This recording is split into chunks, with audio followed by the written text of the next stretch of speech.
ते पूर्णस्य पूर्णमादाय पूर्णमेवावशिष्यते।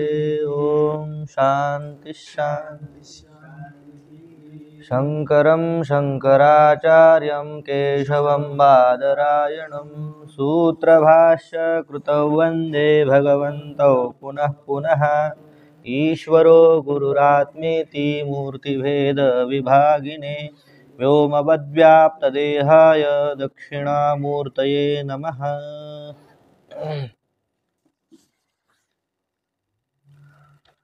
महती शोकसागरे निमग्नः कोण? अर्जुन। फार मोठ्या असणाऱ्या शोकसागरामध्ये निमग्न बुडालेला अर्जुन, त्याला ज्ञानाशिवाय कोणीही तारू शकणार नाही असं भगवंताला वाटलं आणि भगवंताने ज्ञान सुरू केलं। आत्मा नित्य आहे, नित्य आत्म्याचंच वर्णन चालू आहे। कशा प्रकारे नित्य आहे त्याच्याकरता दृष्टांत दिला, युक्ती दिली, तर्कानं समजून सांगितलं। त्याच्यानंतर आता श्रुतीनं समजून सांगतायत। हे जे दोन मंत्र आहेत ते वेदाचे मंत्र आहेत। वेदाचे जशाला तसे मंत्र नाहीत, पण हा वेदाच्या आधारे हे दोन न जायते म्रियते वा कदाचिन आणि याच्या अगोदरचा येनम व्यत्य हंतारम। तर न जायते म्रियते वा कदाचितचं भाष्य चालू आहे आपलं।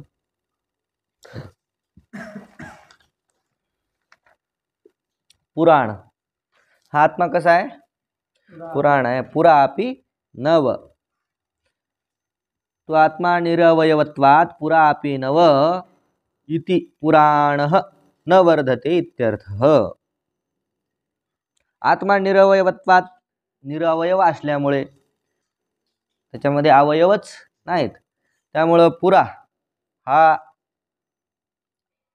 अवयव उत्पन्न होतील आणि मग तो वाढेल आणि मग तो नवीन दिसायला लागेल असं काही नाही।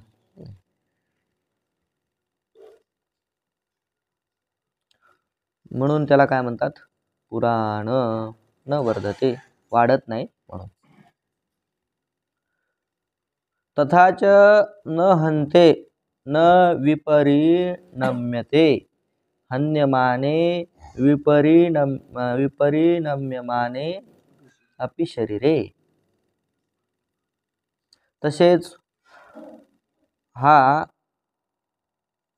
न हन्यतेचा अर्थ करतात न विपरिणम्यते, विपरीत भावाला प्राप्त होत नाही है ना, त्याच्यामध्ये काही विपर्यास होत नाही, विक्रिया होत नाही।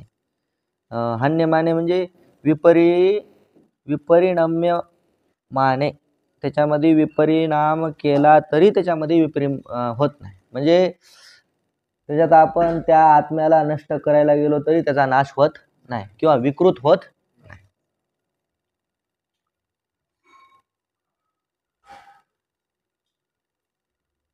हन्ति अत्र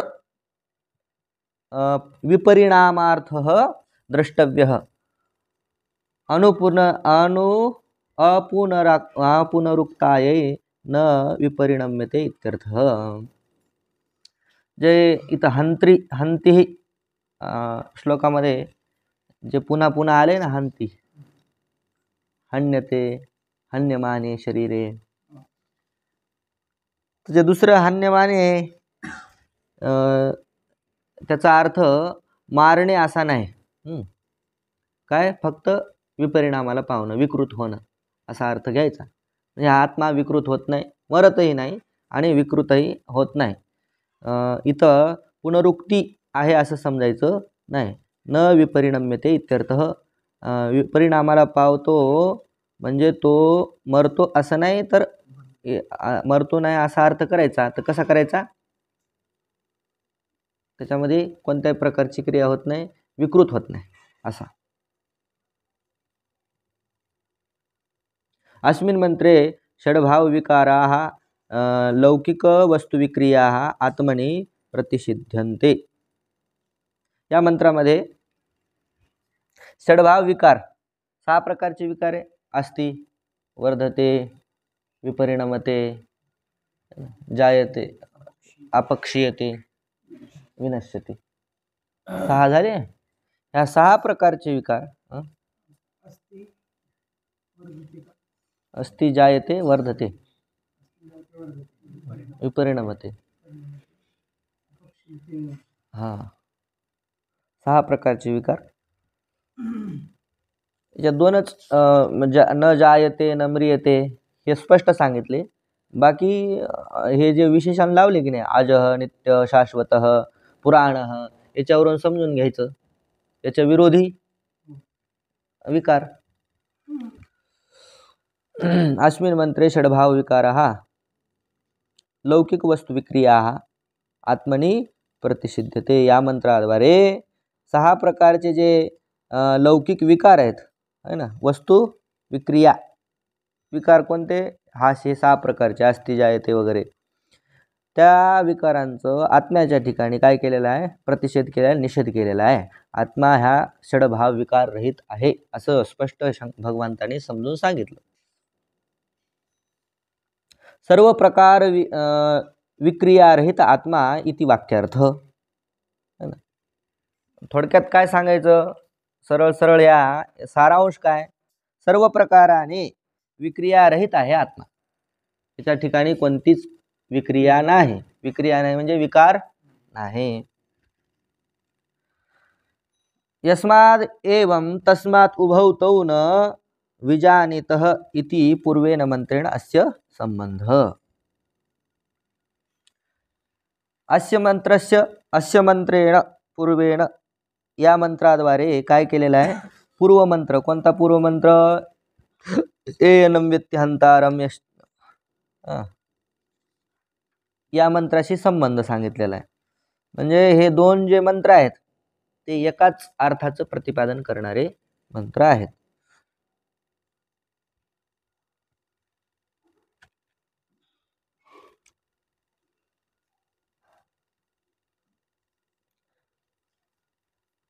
यस्मात् एवं तस्मात् उभौ तौ न विजानीतः इति पूर्वेण मंत्रेण अस्य संबंध. दोन्ही प्रकारचं याला जाणत नाही, तो आत्म्याला जाणत नाही. विजानीत नायम हंती न हन्यते. हा आत्मा कसा आहे, हा मारणारा नाही आणि मरणारा नाही. अशा प्रकारे जो जाणतो तोच खरं जाणतो. मागच्या मंत्राशी या श्लोकाचा संबंध सांगितलेला आहे, जे एकाच अर्थाचं प्रतिपादन करणार आहेत. आता पुढच्या श्लोकाची अवतरणिका. एनं वेत्ति हंतारम इति अनेन मंत्रेण हनन क्रियायाः कर्ता कर्म च न भवति इति प्रतिज्ञाय न जायते इति अनेन अविक्रियत्वे हेतुम् उक्त्वा प्रतिज्ञार्थम उपसंहरति. एनं वेत्ति हंतारम, इथून ह्या मंत्रापासून सुरुवात केली. सांगितलं की हनने क्रियेचा आत्मा करताही नाही आणि कर्मही नाही, अशी काय केली, प्रतिज्ञा केली पहिल्या मंत्राद्वारे, येनं वेत्ति हंतारे. आणि न जायते म्रियते असं सांगून हा मंत्र सांगून त्याच्या ठिकाणी कोणत्याच प्रकारची काय नाही, विक्रिया नाही, दोष नाही, विकार नाहीत हे सांगितलं. आणि आता पुढच्या श्लोकाद्वारे जे सांगितलं होतं, ज्याची प्रतिज्ञा केली होती, जे सांगायचं होतं की आत्मा कसा आहे, अविकारी आहे, नित्य आहे, हे स्पष्ट करून सांगायचं. आणि त्याच्या ठिकाणी षडभाव जे आहेत विकार ते नाहीत, याचा उपसंहार करणार. वेदा विनाशिनं नित्यं येनमजमव्ययं कथं स पुरुषः पार्थ कं घातयति हन्तिकम्. यह एनं वेद, जो याला जाणतो, कसा, अविनाशिनम, अजम, अव्ययम. जो या आत्म्याला काय कसा जाणतो, अविनाशी जाणतो, अज जाणतो, पुन्हा नित्य जाणतो. सहपुरुष, हे पार्थ सहपुरुष, कम कथम घातयती आणि कम कथम हंती. जो आत्म्याला अविनाशी, नित्य, अज अशा प्रकारे जाणतो तो पुरुष तो कसा कोणाला मारील आणि तो कसा कोणाचा घात करेल. म्हणजे मारणार नाही आणि मारविणारही नाही. काही ठिकाणी माणूस मारत नाही पण मारवितो. स्वतः सरळ हस्तक्षेप नसते कांड करण्यामध्ये, पण दुसऱ्याच्या द्वारे अलिप्त राहून. तसं आता भीष्मादिकांना मारलं आहे ना, भीष्मादिकाला मारलं, द्रोणाचार्यांना मारलं युद्धामध्ये, पण ते सरळ मारलं का? नाही, मारविलं. कोणाच्या तरी आड राहून मारलं. त्या भीष्मांना कसं मारलं? शिखंडीचा पुढे शिखंडीला ठेवलं आणि त्या पद्धतीनं मारलं. तसं मारविणारही नाही आणि मारणारही नाही. कोण? अशा प्रकारे जो आत्म्याला नित्य जाणतो, अज जाणतो, अव्यय जाणतो. भाष्य पहा. वेद विजानाति. वेद म्हणजे काय? विजानाति. अविनाशिनम अंत्यभाव विकाररहितम. अंत्यभाव विकार रहित जे आहे त्यालाच काय म्हणायचं? अविनाशी. अंत्यभाव विकार, मरण नाही. नित्यम विपरिणामरहितम. कोणत्याच प्रकारचे त्याच्यामध्ये काय नाही, परिणाम नाही, क्रिया नाही, म्हणून नित्य आहे. यो वेद इति संबंध एनम पूर्वेन मंत्रेण उक्त लक्षणम अजम जन्मरहितम अव्ययम अपक्षयरहितम. एनम या पदाने काय केला? पूर्वमंत्राशी संबंध. पूर्वमंत्रामध्ये जे सांगितलेलं आहे की नाही, काय उक्त लक्षण, अजम, अव्ययम इत्यादी जे पद आले मागच्या श्लोकामध्ये सुद्धा, अज, नित्य, शाश्वत, तोच आत्मा घ्यायचा. एनम पूर्वेन मंत्रेण उक्त लक्षणम अजम म्हणजे जन्मरहित, अज म्हणजे जन्मरहित, अव्यय म्हणजे अपक्षयरहित. अपक्षयरहित म्हणजे त्याच्यामध्ये कमीपणा होत नाही. एक तर काय होतं, वर्धते, मग अपक्षयते, वाढतो आणि पुन्हा ढिला ढिला होतो, कमी कमी कमी होतो. एकदा तरुण झाल्यानंतर पुन्हा म्हातारा होण्याला लागतं माणूस. आता उंच असतो आणि पुन्हा त्याचं काय निघतं, कुबट.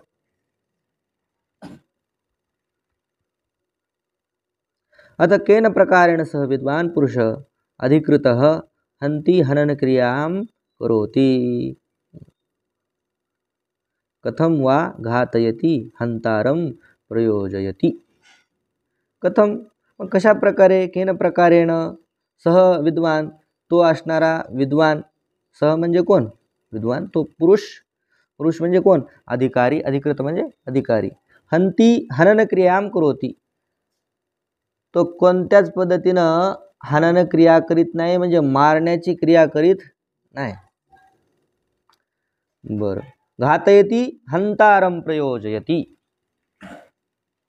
हंतारम प्रयोजयति म्हणजे हन्याकरता कोणाला प्रयोजित करीत नाही, मारितही नाही आणि मारवितही नाही.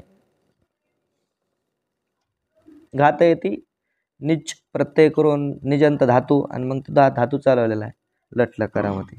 घातयति हंतारम प्रयोजयति.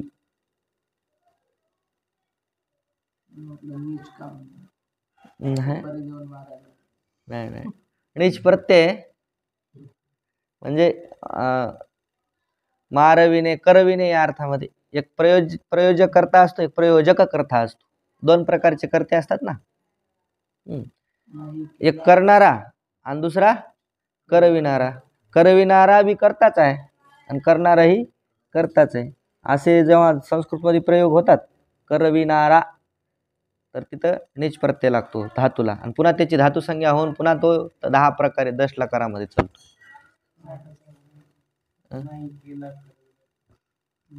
नाही केला करविला परोपकार. परोपकार करणे मी स्वतः परोपकार करतो, हा झाला करता है ना. आणि करविणारा, दुसऱ्याकडून परोपकार करतात, दुसऱ्याकडून पंगत घालून घेणारे लोक आहेत ना, ते बी काय पंक्तीचे करतेच आहेत. म्हणतात कोणाच्या इथं चालू, आमक्याच्या इथं चालू, त्याची पंगत नसती पण त्यानं करून घेतली ना. असं तर दोन्ही पण करते, दोघाला फळ समानच आहे, करणाऱ्याला आणि करविणाऱ्याला.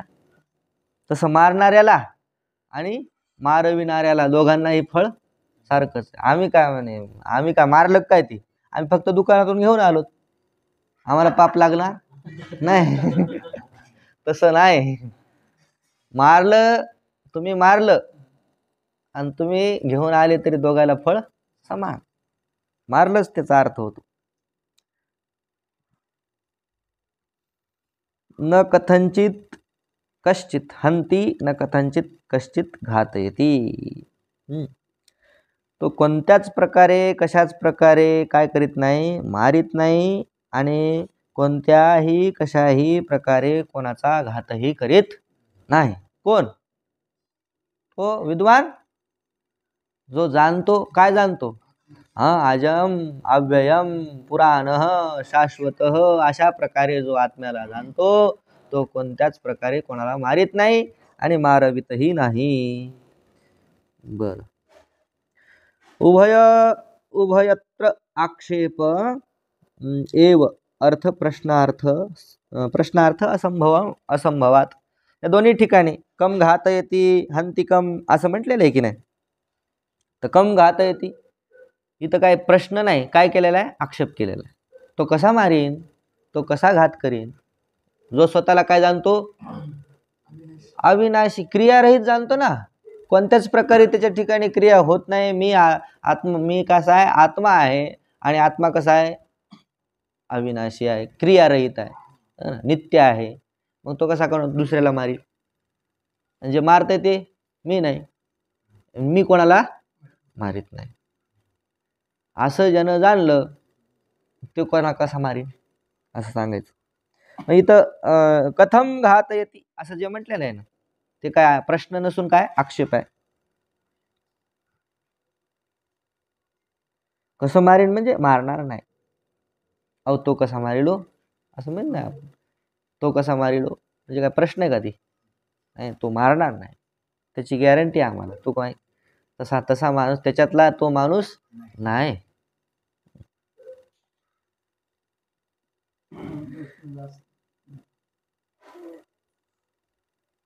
हेत्वर्थस्य अविक्रियत्वस्य तुल्यत्वात् विदुषः सर्व कर्म प्रतिषेध एव प्रकरणार्थ अभिप्रेतः भगवतः. भगवतः हे भगवंताचा जे हे प्रकरण चालू आहे ना, हे एवढाच अर्थ अभिप्रेत आहे. काय? सर्व कर्म प्रतिषेध. या ठिकाणी जरी काय सांगितलंय, तो मारित नाही आणि मारून म्हणजे मारवितही नाही, एवढं जरी सांगितलं असलं तरी कोणत्याच प्रकारची क्रिया करीत नाही असं तिथं घ्यायचं. प्रकरणाचा अर्थ काय? कोणत्याच प्रकारची क्रिया करीत नाही. फक्त एवढीच क्रिया करीत नाही असं नाही, मारतो आणि मारवितो एवढीच क्रिया नाही. कारण हेतू काय? अविक्रियत्वस्य तुल्यत्वात्. जे अक्रियत्व आहे ते प्रत्येक क्रियेशी कसं आहे? समान आहे, तुल्य आहे. आत्मा अविक्रिय आहे म्हणजे फक्त मारित नाही मारवित नाही एवढंच का? नाही, ती कोणतीच क्रिया करत नाही. तो उठत नाही, बसत नाही, झोपत नाही, काही करत नाही, बोलेना चालेना डोलेना काहीच करीत नाही. कारण हेतू काय? असंभवात. प्रश्नार्थ असंभवात, प्रश्नार्थ होऊ शकत नाही. तर का? कारण उभयत्र आक्षेप, दोन्ही ठिकाणी आक्षेपच आहे. कम घातयती आणि कम हंती. श्लोकात पाहायचं त्या.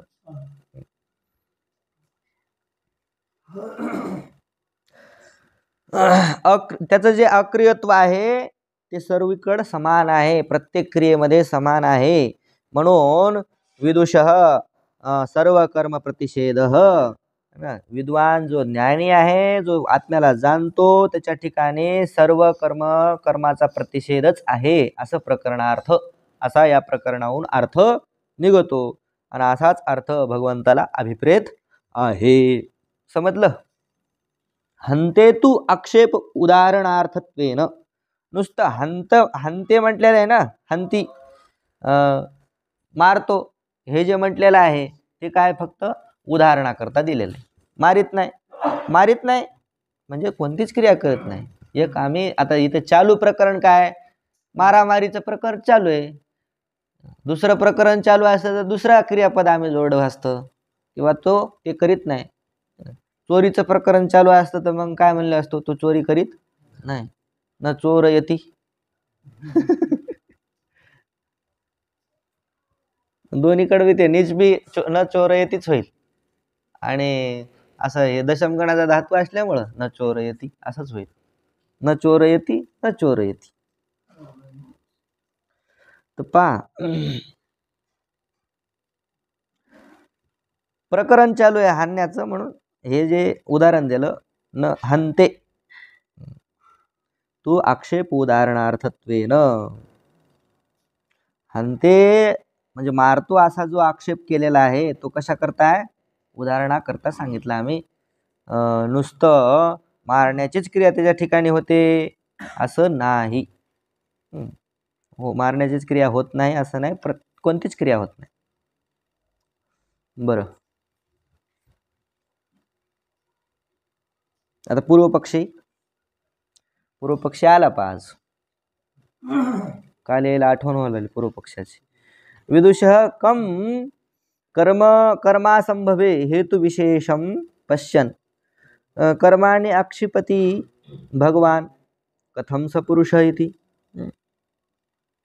कथम स पुरुष इति असा श्लोकामध्ये जो आक्षेप केलेला आहे ना, तो पुरुष काय कसा मारवेल असा जो आक्षेप आहे की नाही, तो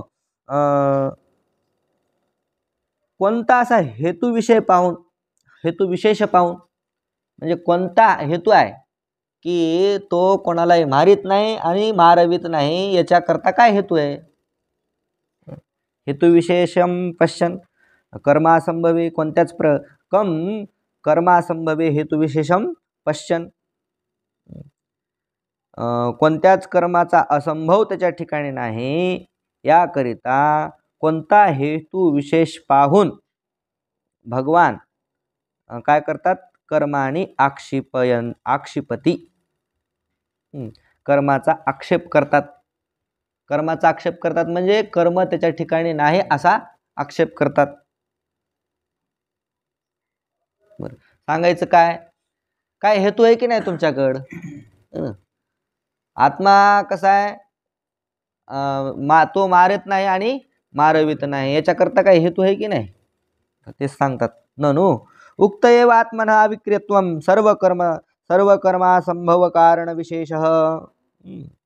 अरे तुला तर आधीच सांगितलं ना मी, काय सांगितलं, आत्मनः अक्रियत्वं, आत्म्याच्या ठिकाणी अक्रियत्व हाच हेतू आहे. तो कोणाला मारित नाही आणि मारवित नाही, याच्याकरता हेतू काय, तो अविक्रिय आहे ना, त्याच्यामध्ये क्रियाच होत नाही, मग तो कस काय मारेल आणि कस काय मारविल. त्याचं उत्तर दिलं. काय हेतू आहे, अक्रियत्वच हाच हेतू आहे. कशाकरता, सर्व कर्मासंभव कारण विशेष. त्यामुळंच काय त्याच्या ठिकाणी कोणत्याच कर्माचा संभव नाही, सर्व कर्म असंभव.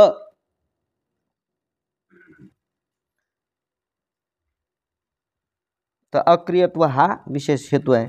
मग हे हेतू दिल्याबरोबर त्याला पुन्हा प्रश्न सुचला. काय प्रश्न सुचला, सत्यमुक्त तुम्ही म्हणता ते काय खरं आहे, पण नतु सह कारण विशेष, ते काय विशेष कारण नाही, ते विशेष काय हेतू नाही तुमचा. कोणता हेतू, अक्रियत्व नावाचा हेतू. आत्मा कसा आहे, अक्रिय आहे. अक्रिय हा जो हेतू आहे तो विशेष हेतू नाही, तो आम्हाला पटण्यासारखा हेतू नाही.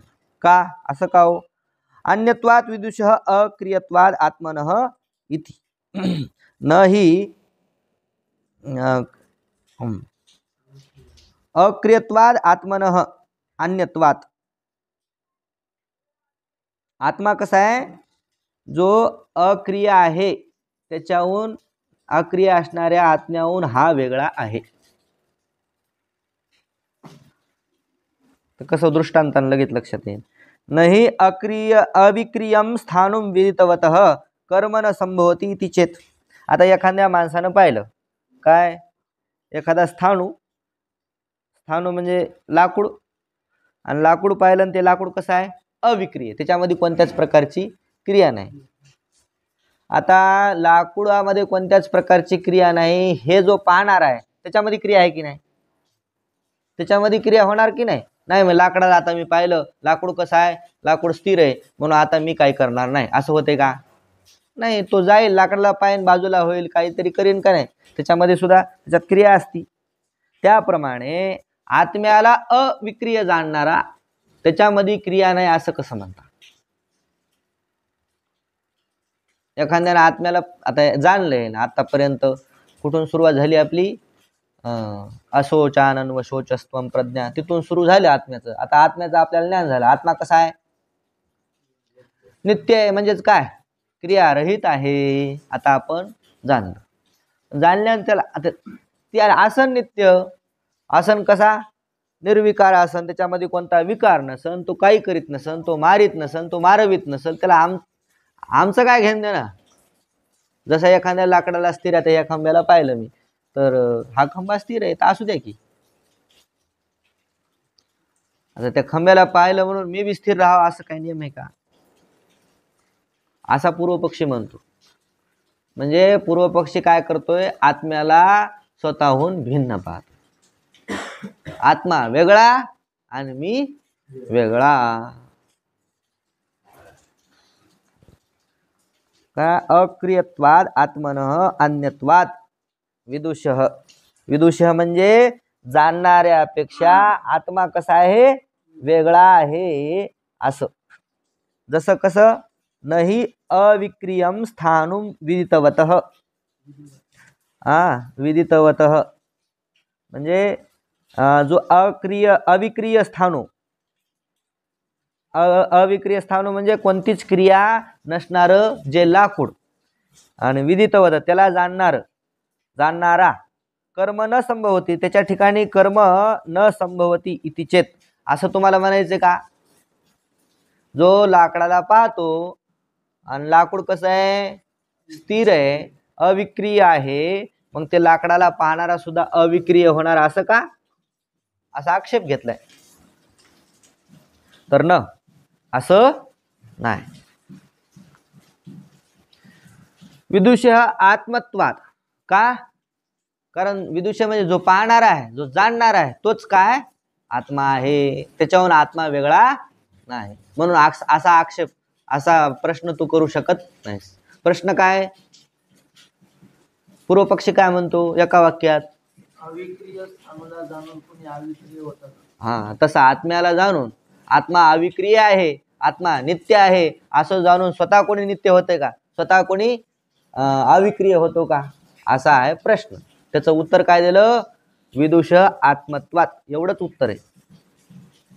तो जाणणारा आहे, जो आत्म्याला जाणणारा आहे, तो आत्म्याहून भिन्न नाही, तोच आत्मा आहे. न देहादी संघातस्य विद्वत्ता. जे जाणणे पण आहे, विद्वत्ता म्हणजे काय, जाणणे पण आहे, तो देहादी संघातस्य न, तो देहादी संघाताच्या ठिकाणी नाही. देह कसा आहे, देह जड आहे, त्याच्या ठिकाणी जाणण्याची क्रिया आहे का हो, जाणण्याचं म्हणजे जाणणे नावाचा गुण आहे का, तो जाणू शकतो का, कोणताही देह नाही जाणू शकत. जाणणार कोण, आत्माच जाणणार. तसं आत्मा बी जाणत नाही, पण आत्म्याशिवाय जाणल्या जाऊ शकत नाही.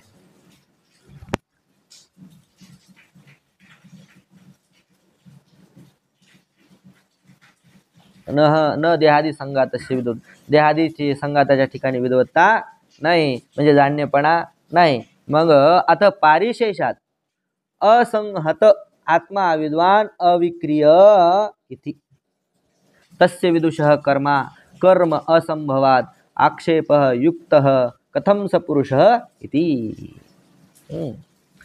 आता म्हणून काय, पारिशेषात जाणणारा कोणीच नाही, देह जाणणारा नाही.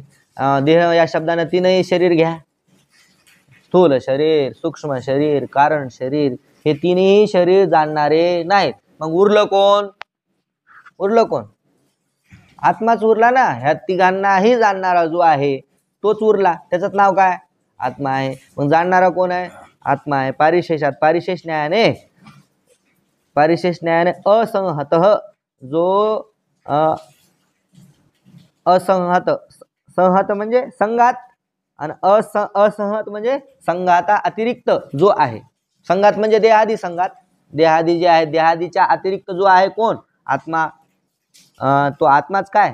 विद्वान. तोच आत्मा जाणणारा आहे, अविक्रिय. आणि तोच कसा आहे? अविक्रिय आहे. जो जाणतो तोच अविक्रिय आहे. तो पाहणारा म्हणजे आत्मा वेगळा आणि पुन्हा हा वेगळा असं नाही. आतापर्यंत आपण आत्म्याचं ज्ञान घेतलं. कशाचं? आत्मा नित्य आहे. बरं आहे, नित्य आहे वगैरे, चांगलं आहे म्हणून आपण अविकारी झालो का? झालो का? झालो ना? नाही. आत्मा कधीच, कोणाचाही असो आत्मा, तो पहिले त्यानं काही केलं नाही, आता काही करीत नाही आणि नंतरही काहीच करणार नाही. भ्रमानं आपल्याला वाटेल हे सगळं करणारा करता धरता कोण आहे? आत्मा आहे, मीच आहे.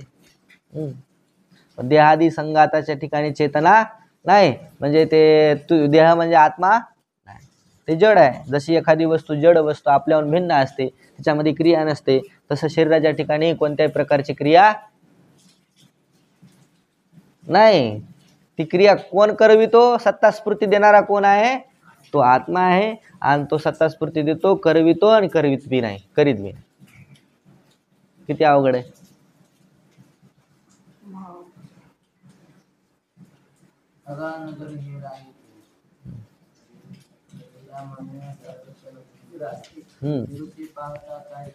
राजाचे हात. आत्मा अविकृत तस्य विदुषः कर्म असंभवात आक्षेपो युक्त. म्हणून हा आक्षेप युक्तियुक्त आहे, बरोबर आहे. हा आक्षेप कोणता? कथम सपुरुष कम घातयती हंती कम. तो कसा मारेल आणि तो कसा मारविल, असा जो आक्षेप आहे तो युक्त आहे. बर, म्हणजे तुमचा देह, तुमचा जो आत्मा आहे तो विद्वान आहे असं तुम्हाला म्हणायचं का? आत्मा म्हणजे जाणणारा आहे असं म्हणायचं का? तर तसं पण नाही म्हणायचं, पण तसं म्हणल्याशिवाय राहायचं नाही हे सांगणार. कारण जाणणे बी एक काय? जाणणे बी गुण आला की नाही? आत्मा काय का? आत्मा कसा आहे तुमचा? निर्गुण आहे. आणि मग जाणणं नावाचा गुण त्याच्या ठिकाणी का काय? असं होईल की नाही?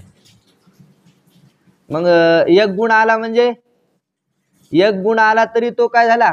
गुणवान झाला, निर्गुण राहिला नाही. मग तुम्ही जे निर्गुणत्वात हेतू दिला होता तो जो हेतू आहे ते काय कामाचा? मग तुम्ही दो तोंड बा, एकदा निर्गुण बी म्हणता आणि एकदा गुणसहित सगुणही म्हणता.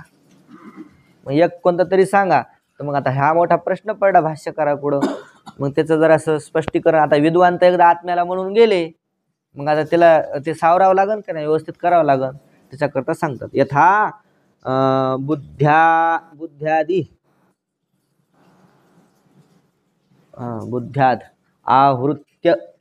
इथं काय करा, बरं जाऊ द्या. आवृत्यस्य शब्दार्थस्य अविक्रिय एव सन बुद्धिवृत्य अविवेक ज्ञानेन अविद्यया उपलब्ध्वा आत्मा कल्पते. इथं ते जरा कट करून त्यांना किंवा ते राहू द्या, त्याच्या खाली स्य करा. यथा बुद्ध्याद्या हृतस्य.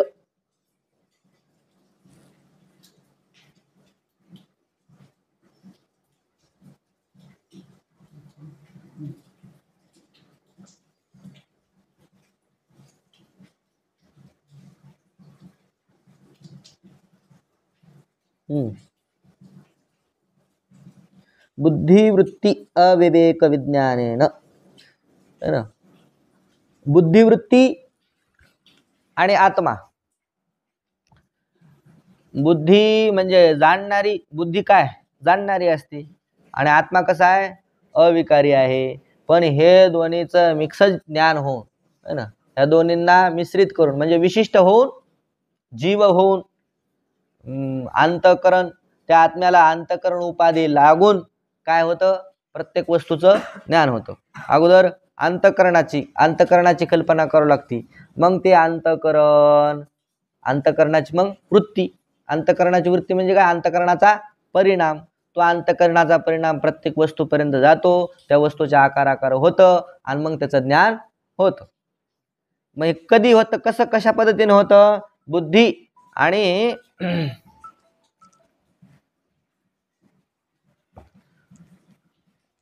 बुद्धीचा आणि आत्म्याचा अविवेक असल्यामुळे बुद्ध्या वृत्ती अविवेक ज्ञान अविद्यया उपलब्ध्वा आत्मा कल्पते.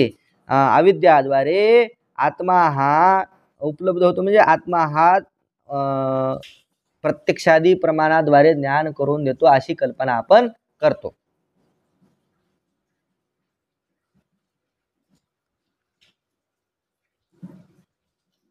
तशाच प्रकारे एवं एव आत्मानात्म विवेक ज्ञानेन बुद्धिवृत्त्या विद्यया असत्य रूपया एव परमार्थत अविक्रिय एव आत्मा विद्वान उच्यते. एवमेव, तसंच जसं बुद्धिवृत्ती आणि आत्मा हे दोघांचा अविवेक झाल्यामुळं अज्ञानाने अवच्छिन्न होऊन आपल्याला काय होतं, इतर पदार्थांचं ज्ञान होतं. त्याचप्रमाणे आत्मा अनात्म विवेक, आत्मा काय आहे आणि अनात्मा काय, हे सुद्धा ज्ञान कशाने होता, कशाद्वारे होते, बुद्धिवृत्तीद्वारेच होतं. आणि त्या विद्यया असत्य रूपा, बुद्धिवृत्ती म्हणजे अहम ब्रह्मास्मी किंवा आत्मा कसा आहे, निर्विकार आहे, हे जे ज्ञान आहे, हे ज्ञान सुद्धा कसं आहे, अंतःकरण वृत्तीनं होणारं ज्ञान आहे की नाही. प्रत्येक ज्ञान अंतःकरण वृत्तीशिवाय होऊ शकत नाही. आत्मा निर्विकार आहे, त्याच्या ठिकाणी कोणत्याही प्रकारचा गुण नाही, निर्गुण आहे. आत्मा ज्ञान करून देण्यास असमर्थ आहे. तो स्वतः कसा आहे, ज्ञान स्वरूप आहे. तो स्वतः ज्ञान स्वरूप आहे, पण प्रत्यक्ष त्याच्या ठिकाणी ज्ञान नावाचा गुण नाही. मग तो आत्मा, ते आत्म्याला ज्ञान होतं कसं, माणसाला ज्ञान म्हणजे प्रत्येक जीवाला ज्ञान कसं होतं, अंतःकरण विशिष्ट होऊन होतं. अंतःकरण म्हणजे बुद्धी घ्या की, जेव्हा बुद्धी उपाधी लागते आत्म्याला तेव्हा तो काय होतो, ज्ञानी किंवा अज्ञानी होतो. जाणतो आणि न जाणत नाही, हे दोन्ही व्यवहार कधी होतात, बुद्धी नावाची उपाधी लागल्यानंतर. अर्थात अंतःकरण नावाची उपाधी लागली. अंतःकरण बुद्धी वेगवेगळं नाही, एकच. ते सांगतात, जेव्हा बुद्धी आणि आत्मा हे वेगवेगळं नाही, वेगवेगळं हे एकच आहे असं समजणारा अविवेक्याला काय होतं, ज्ञान होतं. त्याचप्रमाणे बुद्धी वेगळी आहे आणि आत्मा वेगळा आहे असं ज्ञान सुद्धा कशाने होतं, बुद्धिवृत्तीनं होतं. आणि ती बुद्धिवृत्ती कशी आहे, खोटीच आहे. ती बुद्धिवृत्ती सुद्धा खोटी आहे. कोणती, आत्मा वेगळा आणि बुद्धी वेगळी असं जाणणारी सुद्धा बुद्धीच आहे, ती मिथ्या आहे. मिथ्या असून सुद्धा असत्य रूपया एव परमार्थत अविक्रिय एव आत्मा विद्वान उच्यते. ती बुद्धिवृत्ती खोटी असून सुद्धा परमार्थत खरं असणारं त्या आत्म्याचं स्वरूप अविक्रिय असं दाखवून देणारी आहे. म्हणून आत्म्याच्या ठिकाणी विद्वान इति उच्यते, विद्वान असं म्हटल्या जाते. आत्म्याला विद्वान असं म्हटल्या जाते. वास्तविक आत्मा विद्वान नाही, जाणणारा नाही.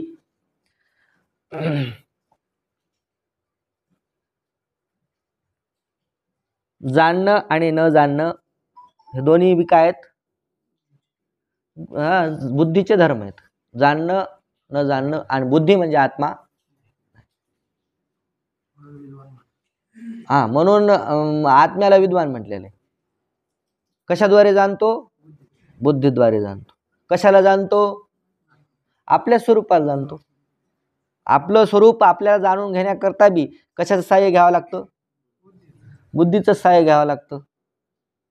आणि ती बुद्धी त्या आत्म्याला पाहून स्वतः काय होऊन जाते, स्वतः मिथ्या होऊन जाते ना. ती बुद्धी सुद्धा अनात्मा होऊन जाते. आत्म्याचं ज्ञान होण्याकरता कोणाचं सहाय्य घ्यावं लागतं? अनात्म्याचं.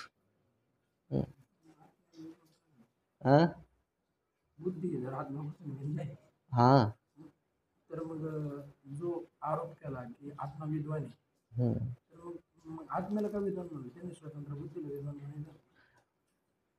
त्या बुद्धीच्या ठिकाणी जे सत्ता स्फूर्ती आहे ती कोणाचे? आत्म्याची. बुद्धी उपाधी कोणाचे? आत्म्याची आहे ना, उपाधी आहे ती. मग आत्म्या जसं आता दोरीवर सर्प झाला, दोरीवर सर्प झाला, हा सर्प कशामुळे झालाय? अज्ञानामुळे झाला. कशाच्या अज्ञानामुळे झाला? दोरीच्या अज्ञानामुळे झाला. दोरी माहीत नव्हती. समजा तिथं दोरीच नसती तर सर्प दिसला असता का? नाही. तसं बुद्धिवृत्ती ही कशावर आरोपित आहे?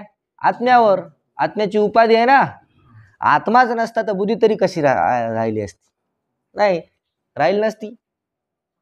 पण ती बुद्धी आत्म्यावर आरोपित आहे म्हणजे प्रातिभाषिक आहे, भ्रमरूप आहे, वास्तविक नाही. तरी पण ती काय करून देते? ज्ञान करून देते. काय?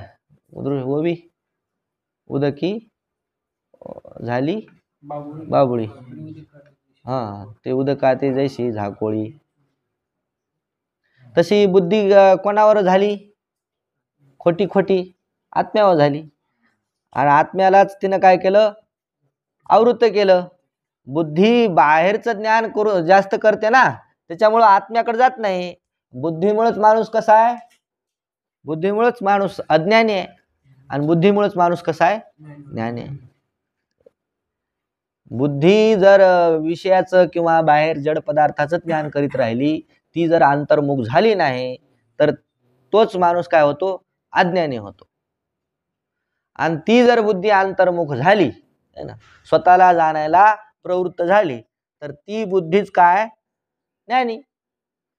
तीच त्या आत्म्याला जाणून देऊ शकतो. तीच आत्म्यापासून काय करू शकते? आत्म्याला ह्या संसार बंधनातून सोडू शकते. आत्म्याला निर्विकार आहे, निर्गुण आहे ही जाणणारी तरी कोण आहे? बुद्धीच. आणि आत्म्याच्या ठिकाणी कोणत्याही प्रकारचं कर्म नाही.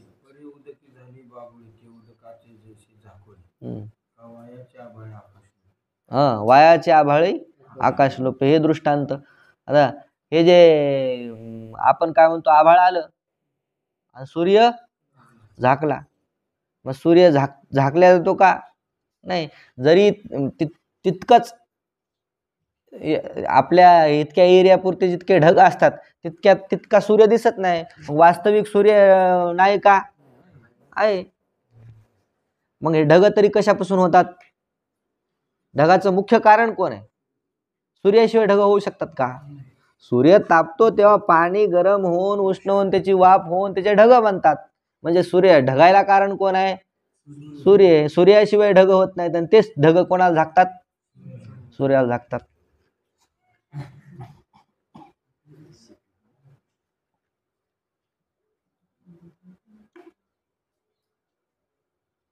हा, तर बुद्धिवृत्त्या विद्या सत्यरूपया एव परमार्थ अविक्रिय आत्मा इति उच्यते. आत्मा अविक्रिय आहे. मग आत्मा अविक्रिय असून सुद्धा आत्मा विद्वान उच्यते. आत्मा विद्वान म्हटल्या जातो. निर्गुण असताना सुद्धा त्याच्या ठिकाणी काय म्हटलं जातं? तो विद्वान आहे असं म्हटलं जातो. विदुष कर्म संभव वचनाद यानी कर्माणि शास्त्रेण विधीयन्ते तानि अविदुषः विहितानि इति भगवतः निश्चयः अवगम्यते. तर विदुष सर्व कर्म संभव वचनात, विद्वानाच्या ठिकाणी कोणत्याही कर्माचा असंभव आहे, म्हणजे कोणतंच कर्म विद्वानाला नाही. ज्यानं आत्म्याला जाणलं त्याला कोणत्याच प्रकारचं कर्म नाही. पंचदशी आहे ना श्लोक. तो तृप्तिदीप पहिलं. आत्मानं चेद विजानीयात अयमस्मी इति पुरुषः किमिच्छन् कस्य कामाय शरीरम अनुसंजते. जो आत्म्याला जाणतो तो कोणताच कर्म करीत नाही. तो देहाला अनुसरत नाही. आणि देहानं जे केलं ते त्याला लागत नाही. देहाचं पाप पुण्य त्याला लागणार नाही. विदुष सर्व विदुष कर्मासंभव वचनात विद्वानाच्या ठिकाणी कर्माचा असंभव आहे, म्हणजे कर्म विद्वानाला नाहीत. याने कर्माणी शास्त्रेण विधीयन्ते, जे कर्म शास्त्राने सांगितले ते सर्व कर्म कोणा करता नाहीत? ज्ञानी माणसा करता त्याच्यातलं कोणतंही कर्म नाही. म्हणजे शास्त्र ज्ञानाकरता काही सांगित मग कोणा करता सांगतो ते सांगतात. अविदुषः विहितानि, मग ते सर्व कर्म कोणा करतायत? अविदुषः, जो अज्ञानी आहे त्या अज्ञानाकरता सांगितले सगळे कर्म, ज्ञानाकरता काही करायला सांगितलं नाही. शास्त्र सांगित नाही ज्ञानाकरता तर बाकी लोक काय? ते नास्तिक झाला म्हणतात. तो नास्तिक झाला तर गंध लावीन, परिक्रमा करीन, देवाच्या दर्शनाला येईन.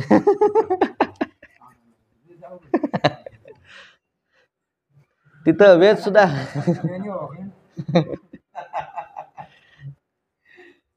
ज्ञानी हो काय म्हणजे याचा अर्थ ज्ञानी नाहीत का? तुम्ही स्वतः ज्ञानी नाही म्हणले तरी तुम्ही ज्ञानीचा.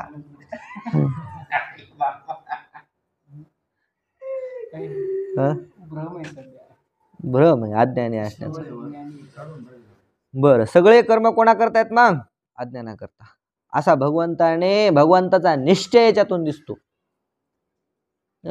भगवतः निश्चय अवगम्यते. बर, पुन्हा शंका आला पूर्वपक्षी. असं म्हणल्याबरोबर पूर्वपक्षी आला. वेळ झाला काय? झाला. बर, मग तो पूर्वपक्षी म्हणतो, ते जाऊ द्या, संस्कृतमध्ये अशी सांगतो. पूर्वपक्षी आता उठला. पूर्वपक्षी म्हणतो अज्ञानाकरता कर्म सांगितलं नाही, म्हणजे ज्ञानाकरता कर्म सांगितलं नाही. मग ज्ञानाकरता कर्म सांगितलं नाही तर मग अज्ञानाकरता सुद्धा कर्म कस काय? अज्ञानाला सुद्धा कर्म नाही, कारण आत्मा तर दोघाचा काय? निर्विकारच आहे ना. कोणाचा आत्मा असो तो कसा आहे? निर्विकार आहे. मग अज्ञानाला तरी कस काय कर्म? ज्ञानाला कर्म नाही, मग अज्ञानाला कस काय कर्म? असं हीच शंका आहे. पूर्वपक्ष का पटत असेल बरं माणसाला? मान्य नाही करीत कोणी, पण पटतो पूर्वपक्ष. नाही मग सिद्धांताने सांगितलं मग होते ना ते व्यवस्थित होते. कारण पूर्व पक्षाच्या भूमिकेतच आहेत ना आपण सध्या कसे आहेत? अनभिज्ञ आहेत शास्त्राविषयी, त्या शास्त्राविषयी. आणि ते कसं असतंय, आपल्याला आपल्या मनातही त्याच शंका असतात, पण ते अभिव्यक्त करण्याकरता आपल्याकडे शब्द नसतात. आणि ते मग ते अभिव्यक्त करते आपल्या, अरे वा मला हेच म्हणायचं होतं, पण ते मला सांगता येत नव्हतं. म्हणजे ते पूर्वपक्ष हे आपणच असतो सांगायचं का? म्हणजे आपण जेव्हा डोक्यात सिद्धांत घेतो ना, तेव्हा अनेक प्रकारच्या शंका उपस्थित होतात आपल्या डोक्यामध्ये, परंतु त्या उपस्थित करण्याकरता किंवा दुसऱ्याला सांगण्याकरता आपल्याकडे शब्द अपुरे आहेत. मग तेच आपल्या मनात जे होतं सूक्ष्म रूपानं, तेच जर इथं पूर्वपक्षाच्या रूपानं प्रकट झालं की आपल्याला लय खुशी होती. मला हेच म्हणायचं होतं. ओ ते काय करायले ते खरा. पण शंका. पुंडलिक वरदारी विठ्ठल श्री ज्ञानदेव तुकाराम पंढरीनाथ भगवान की जय. माऊली ज्ञानेश्वर महाराज.